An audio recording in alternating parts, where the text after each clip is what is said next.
तो फ्रेंड्स इस वीडियो में जानेंगे माइक्रोसॉफ्ट वर्ड में हॉरिजॉन्टल टेबल को वर्टिकल में कैसे कन्वर्ट करते हैं। तो जैसा कि आप देख रहे हैं यहाँ पर ये टेबल हमने बनाई हुई है। सबसे पहले हम इस टेबल को पूरी सेलेक्ट करेंगे तो यहाँ पर देखिए लेफ्ट साइड में ये प्लस जैसा साइन दिख रहा है, इस पे या जब आप क्लिक करेंगे तो आप देखेंगे कि पूरी टेबल जो है वो सिलेक्ट हो चुकी है। उसके बाद इसके बीच में कहीं पर भी अपना कर्सर ले जाकर के आप राइट क्लिक करिए और यहाँ पर देखिए ये है टेक्स्ट डायरेक्शन का ऑप्शन, इस पे क्लिक कर दीजिए।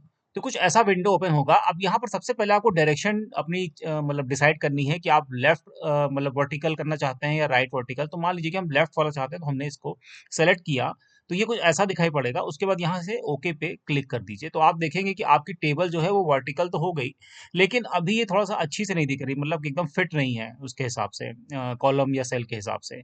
तो हमें क्या करना है, दोबारा से कर्सर इसी में ले जाइए, मतलब इसको सेलेक्ट ही रहने दीजिएगा और दोबारा से कर्सर इसके बीच में कहीं पर ले जाकर के फिर से राइट क्लिक कर दीजिए।